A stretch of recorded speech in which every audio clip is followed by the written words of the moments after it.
नमस्कार, the front line के लिए मैं कौशिक। एक बार फिर हम लोग डॉक्टर एस.एन. सिंह के साथ हैं। विषय है कोविड-19 का नया स्वरूप।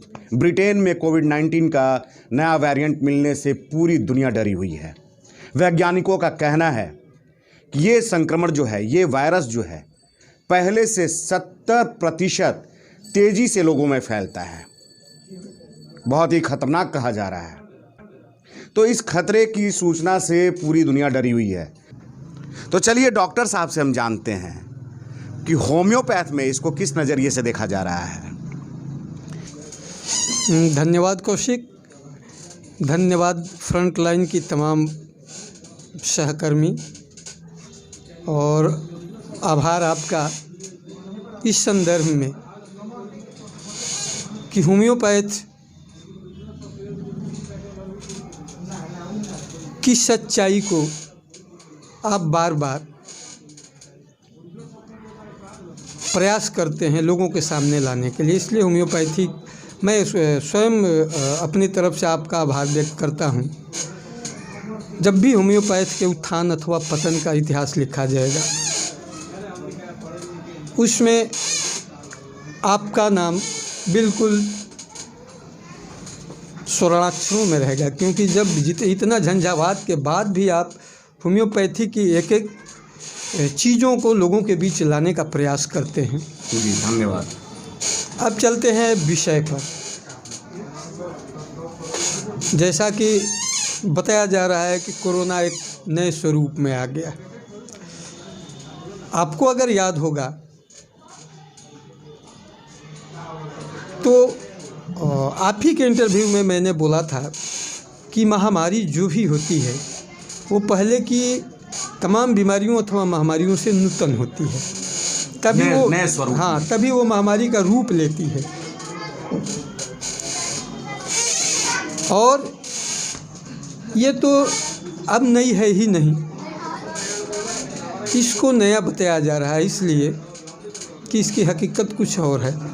जब लोगों के सामने ये सच्चाई आने लगी कि नहीं, कोरोना जितना बताया जा रहा है उतना भयावह नहीं है, तो फिर इसका एक नया मॉडल दे दिया गया है। एक शब्द आया है इसके लिए, स्ट्रेन। यह चूँकि साइंस का शब्द है, इसका जटिल शब्द है, इसलिए इसको हम और सिंपल करने के लिए इस शब्द का पैरेलल एक शब्द बताते हैं। जैसा कि बताया गया है कि ये नया वेरिएंट है ना। वेरिएंट वेरिएशन से बना है, ये म्यूटेट करता है। म्यूटेशन शब्द एक आता है जिसको आप सभी लोग जानते हैं। म्यूटेशन का मतलब होता है ज़मीन का जब कोई नया खरीदार होता है तो वो अपना म्यूटेशन कराता है, मतलब उसका आधिपत्य उसके कब्जे में हो।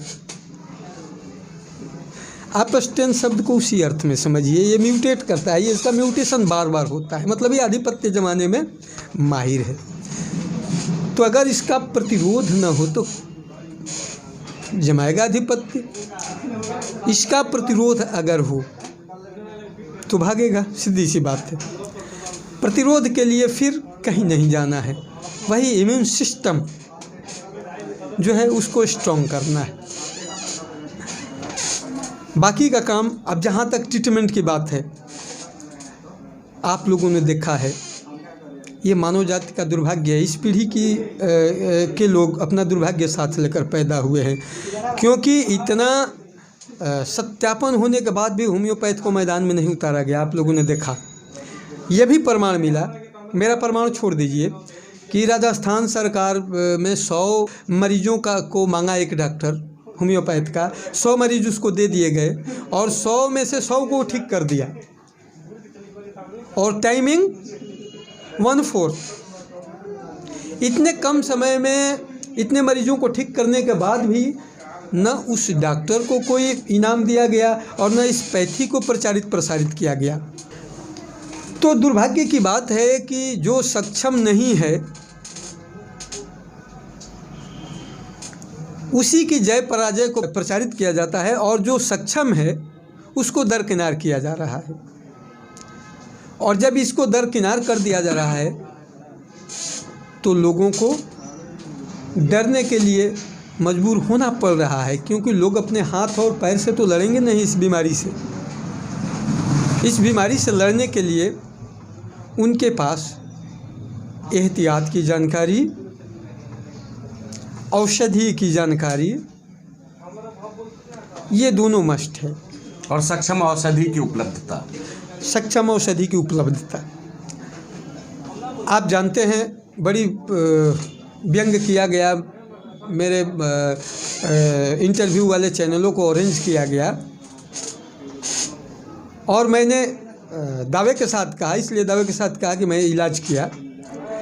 तो कई लोग आज भी हैं, उनका कलेक्शन करके और इस पैथी को अगर और तरजीह दिया जाता तो इससे डरने की ज़रूरत नहीं थी। मेरे देश को तो बिल्कुल डरने की ज़रूरत नहीं है, और मेरा देश आज भी नहीं डरेगा, क्योंकि इनके प्रचार प्रसार के बावजूद भी मेरा अपना आंकड़ा है कि 50% से ज़्यादा लोग होम्योपैथी की हकीकत को जान गए हैं। इस कोरोना वायरस को परास्त करने की क्षमता इसमें है, ये लोग जान गए हैं। ये लोग बैंड लगाएं, खाने के लिए इजाज़त दें या ना दें, लोग होम्योपैथी की दवा खाना शुरू कर दें। दर्शकों से एक बार जरूर कहना चाहूँगा कि कोरोना संक्रमण काल में जिस समय पूरी दुनिया ठहर गई थी, सब लोग डर के साए में थे। तमाम अवरोध के बावजूद डॉक्टर साहब संघर्ष किए, लोगों के बीच में गए और लोगों का इलाज किया। इन्होंने संदेश दिया चैनलों के माध्यम से कि डरने की आवश्यकता नहीं है, एहतियात बरतने की आवश्यकता है। फिर से वैसा ही माहौल बनने की आशंका जताई जा रही है। लोग डरे हुए हैं। ब्रिटेन से जो वेरिएंट चला हुआ है, जिसकी सूचना लोगों को दी जा रही है कि बहुत डरावना है, 70% ज़्यादा ताकतवर है, रफ्तार तेज़ है। तो चलिए आगे भी बात करते हैं डॉक्टर साहब से। हाँ, ये आपने बड़ा ही एक प्रासंगिक सवाल भी किया, टिप्पणी भी मैं बता दूं कि वाकई अगर वो 70% तेज़ है, उससे 70 गुना तेज़ औषधियाँ होम्योपैथी की हैं जो अनुपलब्ध हैं, जो उपलब्ध नहीं है। उनकी अनुपलब्धता के चलते अगर कोई काल कवलित हो जाता है, काल के गाल में समा जाता है, तो उसके लिए न पैथी दोषी है न मैं दोषी।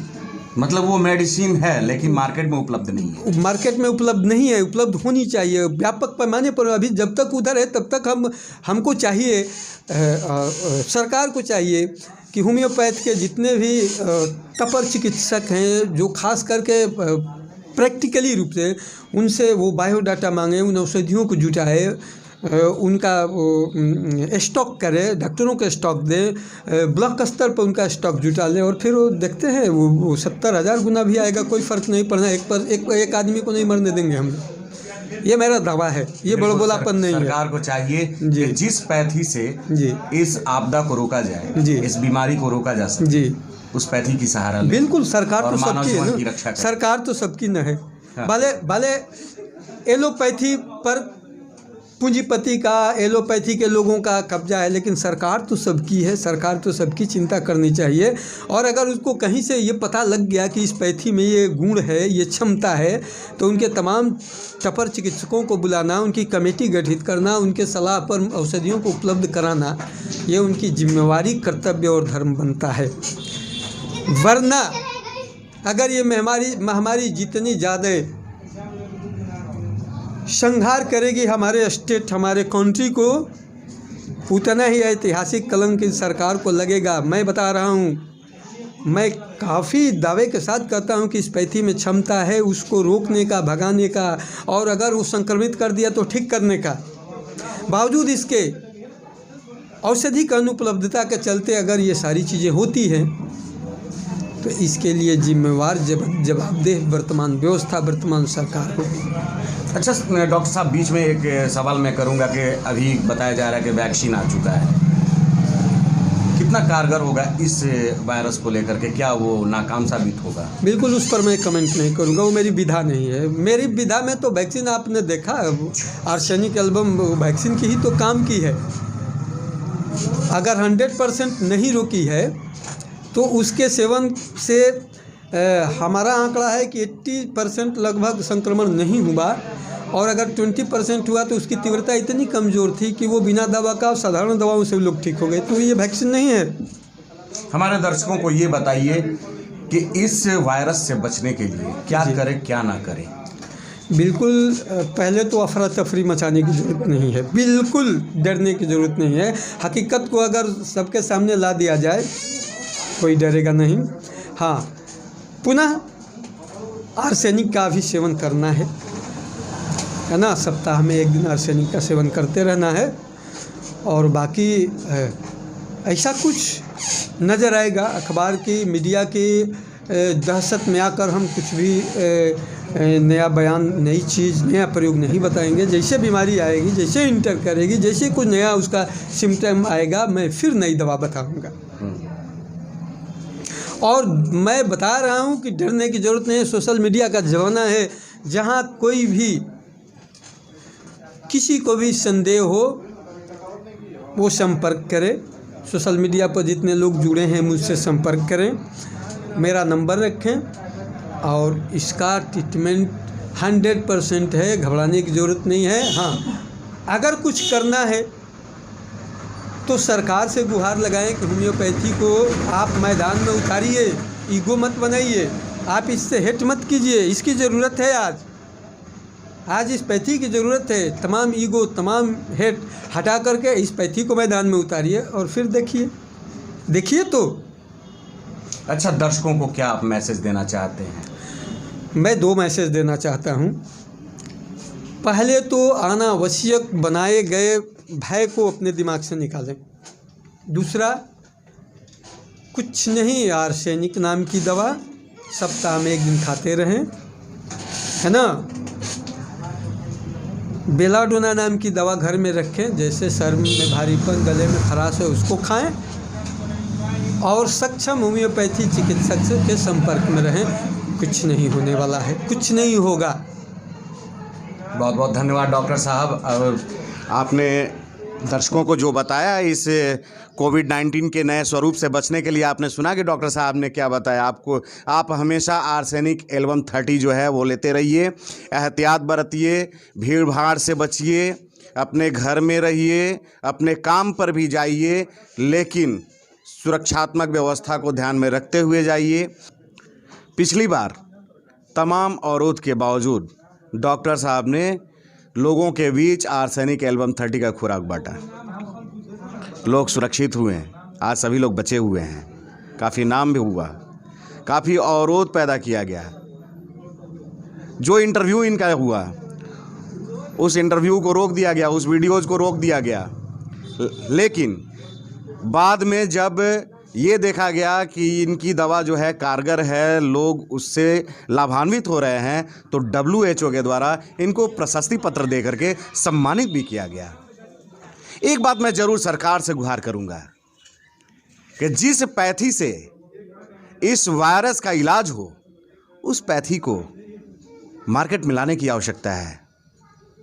चाहे जो भी पैथी हो, होम्योपैथ हो, एलोपैथ हो, आयुर्वेद हो, जिससे मानव जीवन की रक्षा हो, उस पैथी को मार्केट में लाने की आवश्यकता है। इन्हीं बातों के साथ अब तक के लिए बस यही तक। फिर मिलते हैं नए मुद्दे, नए सरोकारों के साथ। तब तक द फ्रंट लाइन देखते रहिए। अच्छा लगे तो सब्सक्राइब कीजिए, लाइक कीजिए, अपना सुझाव देना नहीं भूलिए। नमस्कार।